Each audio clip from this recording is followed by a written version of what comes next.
Morning class. तो हमारा first chapter था सेल, जो कंप्लीट हो गया है और मैंने आपको एनसीईआरटी क्वेश्चन दिए थे। आई होप आप सब ने सॉल्व कर ली होंगे। अगर किसी को डाउट है तो वो मुझसे पूछ सकता है, ठीक है। तो आज जो चैप्टर हम स्टार्ट करने वाले हैं, चैप्टर सेकेंड है आपका टिशू। क्या चैप्टर है? टिशू, ठीक है।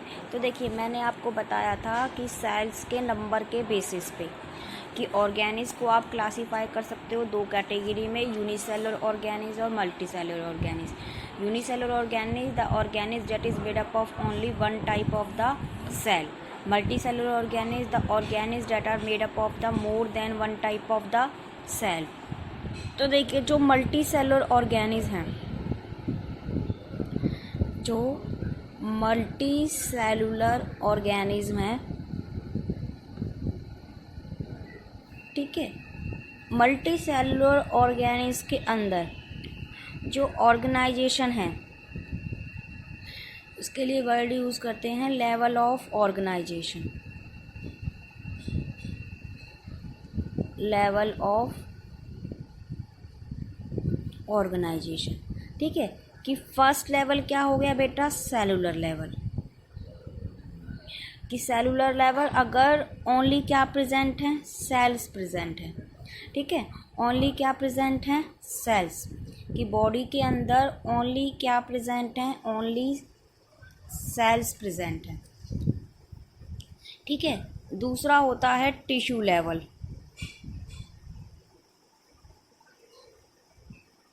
टिश्यू लेवल ये होता है कि सेल्स ने एक ग्रुप बना लिया है,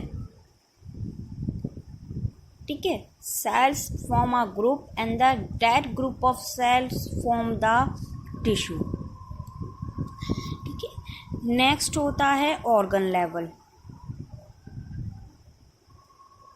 तो टिश्यू ने ग्रुप करके क्या बना लिया है? ऑर्गन।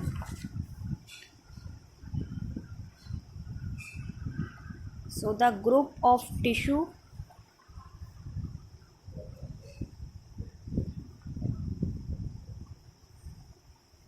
Called organ. नेक्स्ट होता है ऑर्गन सिस्टम।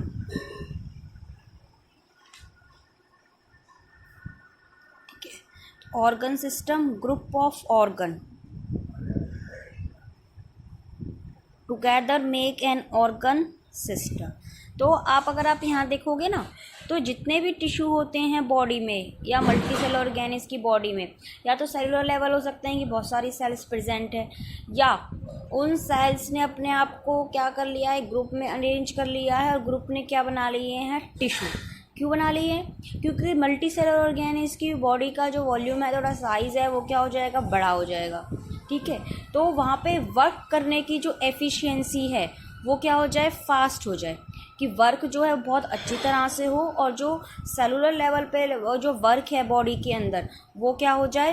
फास्ट हो जाए, ठीक है। ऐसे ही हायर ऑर्गेनिज्म है तो टिश्यू फॉर्म कर लेंगे ऑर्गन्स, और ऑर्गन्स टुगेदर फॉर्म कर लेंगे ऑर्गन सिस्टम। जैसे आपकी बॉडी में डाइजेस्टिव सिस्टम है, एक्सक्रीटरी सिस्टम है, सर्कुलेटरी सिस्टम है। इन सब का फंक्शन क्या है कि अलग अलग, मतलब दे show the division of labour. Division of labour का मतलब है कि हर बॉडी में हर टिश्यू का काम क्या है? स्पेसिफिक। तो पूरी बॉडी का काम है वो क्या कर रखा है? डिवाइड कर रखा है। टिश्यू का क्या काम क्या है? Every tissue perform a specific function, ठीक है। जैसे आपकी बॉडी के अंदर मस्क्यूलर टिश्यू है, तो मस्क्यूलर टिश्यू किससे बना है? मसल सेल से बना है। किससे बना है? मसल सेल से बना है। और वो मसल सेल्स का फंक्शन क्या होता है आपकी बॉडी में? मूवमेंट करवाना। क्या करवाना? मूवमेंट करवाना, ठीक है। तो multicellular organisms show the division of labour. Multicellular organisms show the division of labour. तो डिवीजन ऑफ लेबर का मतलब क्या समझ में आया? Every tissue perform a specific function. Perform a specific function. For example muscular tissue ठीक है। तो मस्क्यूलर टिश्यू किससे बने हैं? मसल सेल से बने हैं। और मसल सेल्स का फंक्शन क्या क्या होता है? They help in the movement of body parts.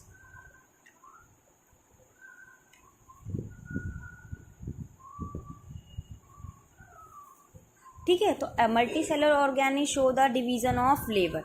तो अब बात करते हैं टिश्यू को कैसे डिफाइन करोगे आप? टिश्यू को तो देखो, जो बॉडी की बिल्डिंग ब्लॉक है वो क्या है? सेल। लेकिन जब सेल अपने आप को क्या कर ले? ग्रुप कर ले, ठीक है, ताकि उनको जो फंक्शन है वो उनका जो स्ट्रक्चर होगा जो एक टिश्यू बनाएंगी। जैसे मस्कुलर टिश्यू में क्या है? मसल सेल है, तो मसल सेल का स्ट्रक्चर और फंक्शंस क्या होगा? सेम। ठीक है। तो क्या लिखेंगे? A group of cell, a group of cell that have same structure, a group of cell that have same structure and perform a particular function, and perform a particular function call the tissue. और जो एक tissue को form करेंगी sales, उन सब cell का origin क्या होगा? सेम। ठीक है। तो cells that form a particular tissue, cells that form a particular tissue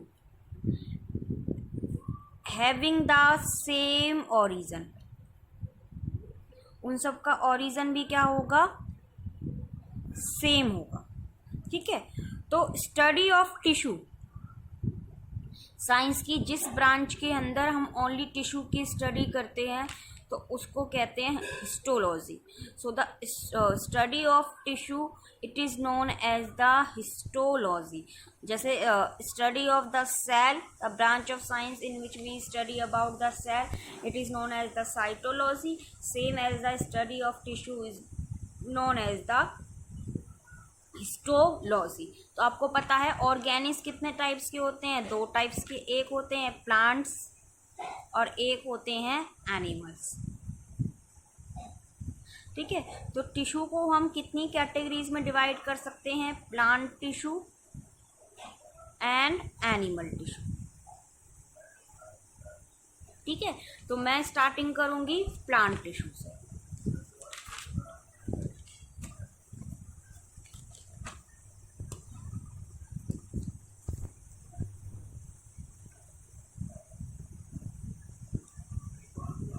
ठीक है। तो मैं पहले आपको फ्लो चार्ट बता दूं ताकि हम प्लांट टिश्यू में पढ़ने क्या क्या वाले हैं। देखिए, प्लांट टिश्यू को आप डिवाइड कर सकते हो दो कैटेगरी में। एक होता है मेरिस्टेमेटिक टिश्यू, एक होता है मेरिस्टेमेटिक टिश्यू और दूसरा होता है परमानेंट टिश्यू। कौन सा tissue?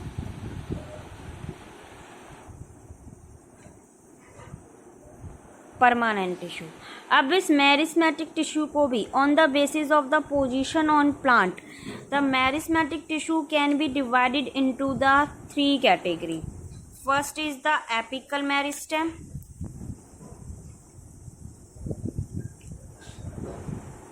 Second one is the lateral meristem,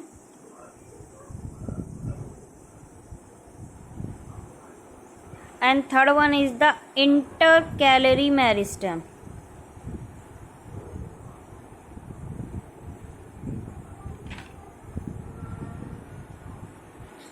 ठीक है। तो मेरिस्टेमेटिक टिश्यू को कितनी कैटेगरीज में डिवाइड कर सकते हो आप? थ्री कैटेगरीज में। एक होता है एपिकल मेरिस्टेम, दूसरा होता है लेटरल मेरिस्टेम और तीसरा होता है intercalary meristem.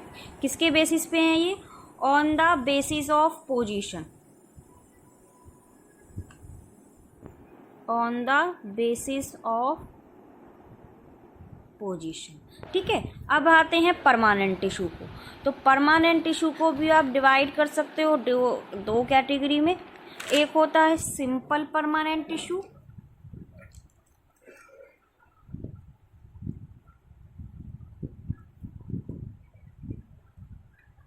Simple permanent tissue और दूसरा होता है कॉम्प्लेक्स परमानेंट टिश्यू, और दूसरा क्या होता है, complex permanent tissue. Simple permanent tissue can again divided into the 3 category.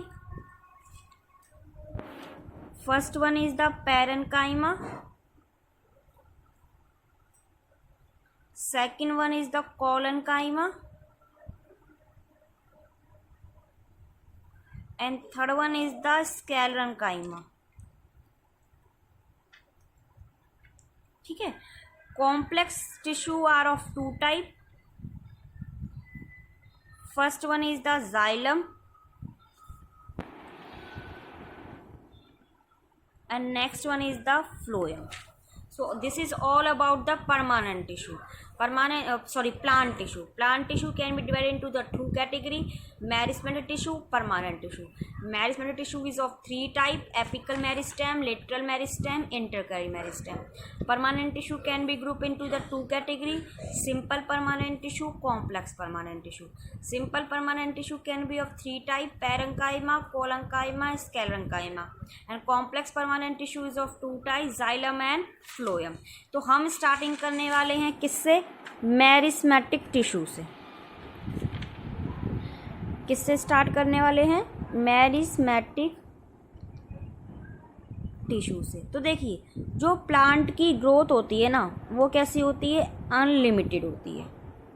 कैसी होती है, अनलिमिटेड होती है प्लांट की ग्रोथ।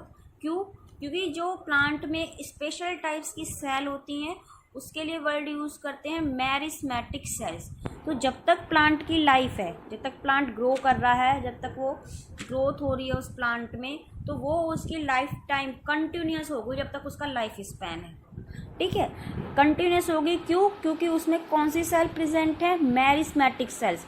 और मैरिस्मेटिक सेल्स में क्या होता है, पावर ऑफ सेल डिवीज़न होता है। क्या होता है, पावर ऑफ सेल डिवीज़न। और वो मैरिस्मेटिक सेल्स अपने आप को ग्रुप कर लेती हैं। ठीक है, एक टिश्यू बनाती हैं, उसके लिए वर्ड यूज़ करते हैं मैरिस्मेटिक टिश्यू। कौन सा टिश्यू यूज़ करते हैं, मैरिस्मेटिक टिश्यू। तो क्या कहेंगे, a tissue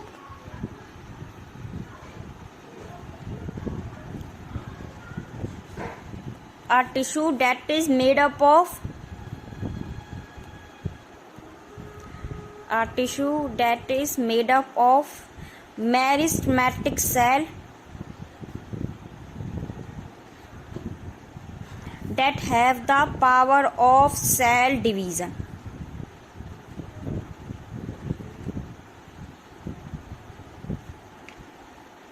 that have the power of cell division. मतलब मैरिस्मेटिक सेल्स ऐसी होती हैं जिसमें क्या होता है, power of cell division. Cell divide करती रहेंगी, न्यू सेल्स बनती रहेंगी, न्यू सेल्स बनती रहेंगी, तो क्या बनते रहेंगे, टिश्यूज़ बनते रहेंगे। ठीक है, अब मैरिस्मेटिक सेल्स के कुछ कैरेक्टर्स होते हैं। तो नेक्स्ट इज कैरेक्टरिस्टिक ऑफ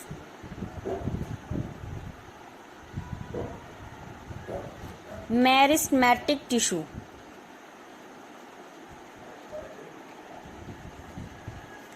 ठीक है, तो फर्स्ट जो मैरिस्मेटिक सेल्स होती हैं उनकी शेप कैसी होती है, ओवल भी हो सकती है और स्फेरिकल भी। तो meristematic cells can be oval और स्फेरिकल और polygonal.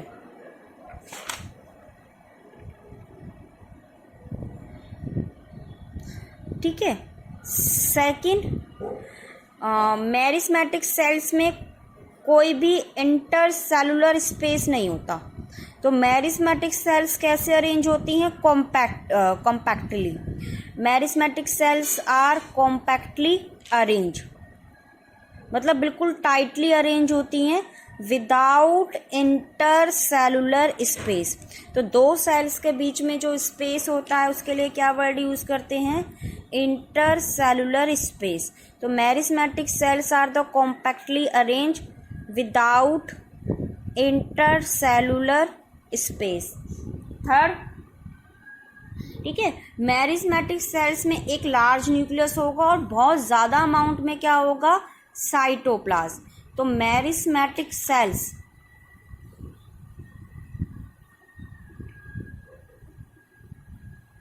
Have a large nucleus, और न्यूक्लियस एक ही होगा, एन अबंडेंट साइटोप्लाज्म।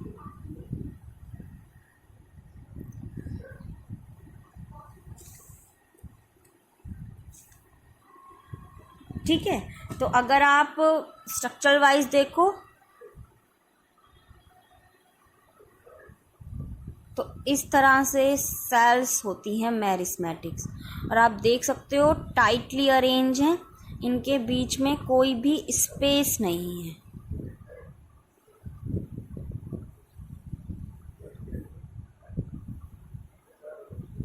ये सेंट्रल पोजीशन में क्या आ जाएगा, न्यूक्लियस, क्योंकि मेरिस्मेटिक सेल्स में वैक्यूल्स नहीं होता है। और ये सराउंडिंग में न्यूक्लियस के क्या आ जाएगा, साइटोप्लाज्म। क्या आ जाएगा, साइटोप्लाज्म। ठीक है, तो मैंने आपको बताया according to the position meristematic tissue can be of the 3 type. ठीक है, तो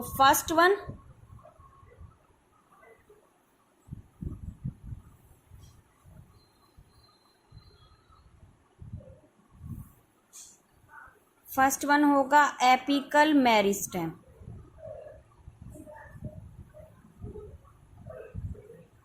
कौन सा मेरिस्टेम, एपिकल। तो देखो नेम इंडिकेट कर रहा है, एपिकल मतलब एपेक्स पे, कहाँ प्रेजेंट होगा, एपेक्स पे। तो the meristem that present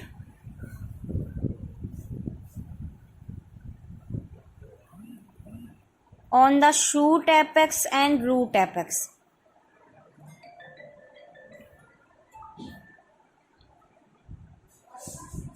on the shoot apex and root apex, बिल्कुल टिप पे।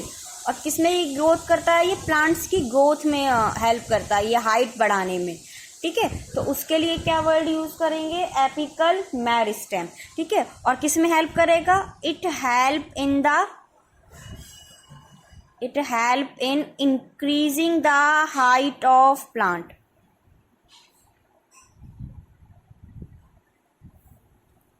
It help in increasing the height of plant. और जब प्लांट की ओनली क्या इंक्रीज हो रही है, हाइट, तो उसके लिए क्या वर्ड यूज करते हैं, प्राइमरी ग्रोथ। तो किस में हेल्प कर रहा है, ये प्राइमरी ग्रोथ में। ठीक है, अगर प्लांट से एपिकल मेरिस्टेम डैमेज हो जाए या रिमूव कर दें उसके टिप को, तो प्लांट की क्या नहीं होगी, प्राइमरी ग्रोथ नहीं होगी, उसकी हाइट इंक्रीज नहीं होगी। सेकंड मैंने आपको बताया लेटरल मेरिस्टेम। तो लेटरल मीनिंग इंडिकेट कर रहा है साइड में।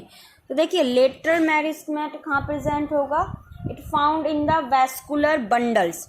वैस्कुलर बंडल्स जाइलम और फ्लोएम होते हैं, वो टुगेदर मेक करते हैं वैस्कुलर बंडल्स उसमें। तो it found in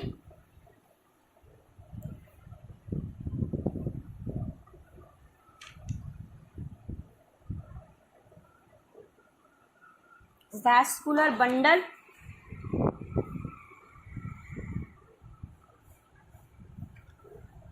in the cambium.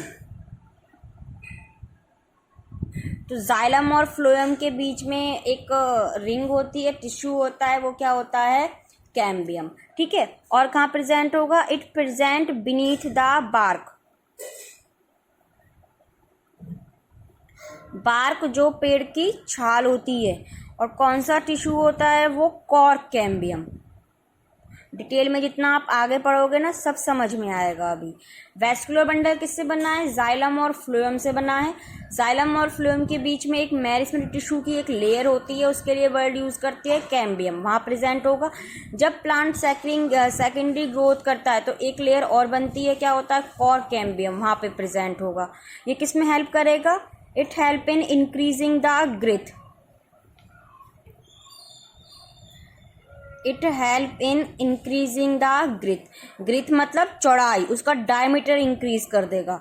तो उस प्लांट ग्रोथ को क्या कहते हैं, सेकेंडरी ग्रोथ।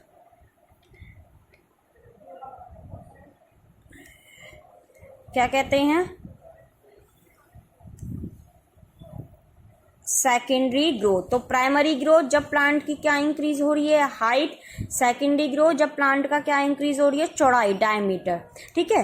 थर्ड होता है इंटरकैलरी मेरिस्टेम।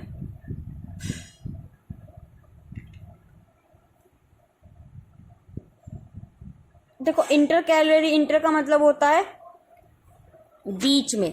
ठीक है। तो इंटरकैलरी मेरिस्टेम कहाँ प्रेजेंट होगा, लीफ के बेसिस पे, इंटरनोड पे। ठीक है। तो इट प्रेजेंट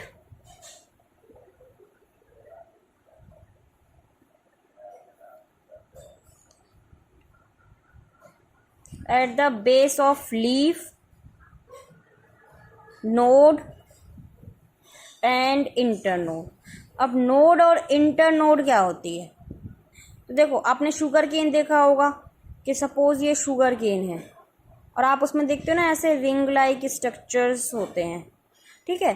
तो नोड वो पोर्शन होता है प्लांट्स का जहाँ से लीफ निकल रही है, तो द पॉइंट फ्रॉम विच, ये वो रीजन जहाँ पे लीफ प्रेजेंट है, जहाँ से लीफ एराइज हो रही है, उसको कहते हैं नोड। और दो नोड के बीच के पोर्शन को क्या कहते हैं, इंटरनोड। क्या कहते हैं, इंटरनोड। तो कहाँ प्रेजेंट होगा, ये नोड पे प्रेजेंट होगा, और कहाँ प्रेजेंट होगा, इंटरनोड पे प्रेजेंट होगा। तो जैसे हर्बीवोरस एनिमल्स हैं ना, वो क्या खाते हैं, लीव्स वगैरह खाते हैं प्लांट्स की, तो लीव्स वगैरह उसी पोजीशन पे दोबारा आ जाती हैं, क्योंकि क्या प्रेजेंट होता है वहाँ पे, इंटरनोड। क्या प्रेजेंट होता है, इंटरनोड। तो किसमें हेल्प करता है, it help in the growth of, it help in the growth of leaf. तो आज हमने क्या पढ़ा है, टिश्यू। टिश्यू में हमने देखा है क्या होता है, कितने टाइप्स के होते हैं प्लांट्स में, और प्लांट्स में हमने क्या पढ़ा है आज, मेरिस्टेमेटिक टिश्यू। ठीक है। This is for all today.